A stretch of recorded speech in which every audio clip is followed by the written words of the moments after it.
13 ദിവസത്തെ കഠിന പ്രയത്നത്തിനൊടുവിൽ മുട്ടിക്കൊമ്പൻ കേരള വനംവകുപ്പിന്റെ പിടിയിലായി. മയങ്ങി വീണ ആനയെ കുങ്കി ആനകളുടെ സഹായത്താൽ ലോറിയിൽ കയറ്റി മുത്തങ്ങ ആന ക്യാമ്പിലേക്ക് കൊണ്ടുപോവുകയാണ്. അവിടെ പ്രത്യേകമായി നിർമ്മിച്ച ആനക്കൂട്ടിലായിരിക്കും ഇനിയുള്ള കുറച്ചു ദിവസം മുട്ടിക്കൊമ്പന് കഴിയേണ്ടി വരിക.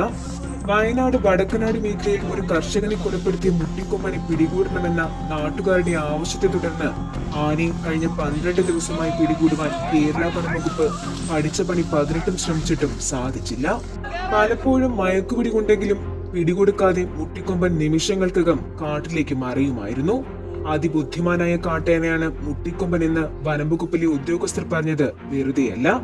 ഈ കാടിന്റെ മുക്കുമൂലയും അവനറിയാം. പലപ്പോഴും കാടുകൾക്കുള്ളിൽ മറിഞ്ഞിരിക്കുന്ന മുട്ടിക്കൊമ്പനെ കണ്ടെത്തുക അതികഠിനമായിരുന്നു.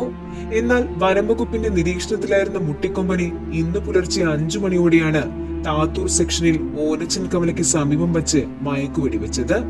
വെടികൊണ്ട മുട്ടിക്കൊമ്പൻ 200 മീറ്ററോളം ഓടിയിരുന്നു.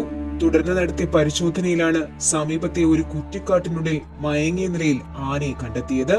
തുടർന്ന് വടം കെട്ടി ആനയെ നിയന്ത്രണത്തിലാക്കിയ ശേഷം കുങ്കി ആനകളെ അവിടേക്ക് എത്തിക്കുകയായിരുന്നു. മുട്ടിക്കൊമ്പന്റെ ഇരുഭാഗത്തും ഓരോ ആനകളെ നിർത്തിയ ശേഷം പുറകുവശത്തായി കോന്നി സുരേന്ദ്രൻ മുട്ടിക്കൊമ്പന്റെ പിന്നിൽ നിന്നും മസ്തകം കൊണ്ട് ഇടിച്ചാണ് ലോറിയിൽ കയറ്റിയത്. ആനയെയും കൊണ്ടുള്ള ലോറി മുത്തങ്ങ ആന ക്യാമ്പിലേക്ക് എത്തുകയാണ്. നല്ല ആരോഗ്യവും ബുദ്ധിയുമുള്ള ഒരു ആനയാണ് മുട്ടിക്കൊമ്പൻ. അതുകൊണ്ട് തന്നെ ഇത്തരം ആനകളെ കാട്ടിൽ വിട്ടുകളയാതെ കുങ്കി പരിശീലനം കൊടുത്ത് കേരള വനം വകുപ്പിന്റെ കുങ്കി സ്ക്വാഡിലെ ഒരു അംഗമാക്കി എടുക്കുകയാണ് വേണ്ടത്.